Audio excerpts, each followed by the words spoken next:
So Neil, you're not a climate scientist, but you're a very distinguished scientist and astrophysicist. What do you think about when people say, look, this is not settled science, there are still questions? I sometimes think to myself, look, there are a lot of questions still about Einstein's theories that led to nuclear fission, but we still know that nuclear power plants do operate and they do provide electricity. Yeah, so what's happening here is there are people who have cultural, political, religious, economic philosophies that they then invoke when they want to cherry pick one scientific result or another. You can find a scientific paper that says practically anything. And the press, which I count you as part of, the press will sometimes find a single paper and say, oh, here's a new truth. Mm-hmm. If this study holds it, but an emergent scientific truth, for it to become an objective truth, a truth that is true whether or not you believe in it, it requires more than one scientific paper. It's a whole system of people's research, all leaning in the same direction, all pointing to the same consequences. That's what we have with climate change as induced by human conduct. This is a known correspondence. If you want to find the 3% of the papers or the 1% of the papers that conflicted with this and build policy on that, that is simply irresponsible. And how else do you establish a scientific truth if not by looking at the consensus of scientific experiments and scientific observations? Abraham Lincoln, the first Republican president, signed into law in 1963, a year when he had important things to be thinking about. He signed into law the National Academy of Sciences because he knew that science mattered and should matter in governance. And you know, we build our cities on the basis of science. When we fall ill, we don't go to the local witch doctor. Right. We go to a doctor, even though all of that science is still, I mean, there are advances going to be made. None of it is settled in the sense. Well, so you know what is settled? You know what is settled? Settled science is the science that has come out of large bodies of research that all agree. Right.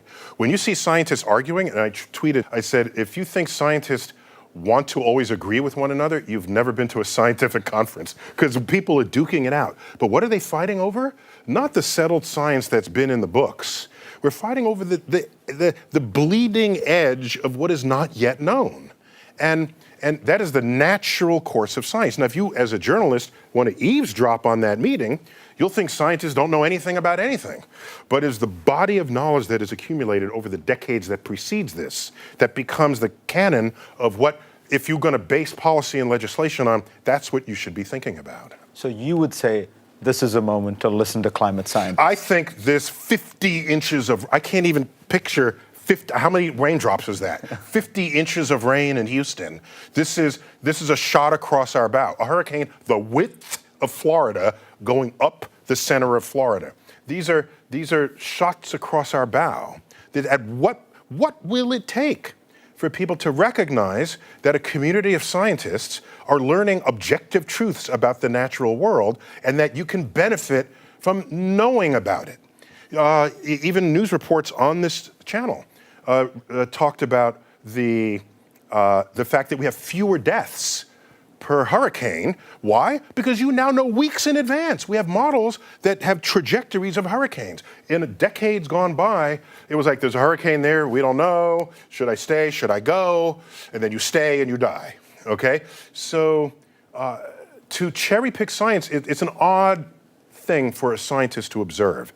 And I didn't grow up in a country where that was a common phenomenon. We went to the moon and people knew science and technology fed those discoveries.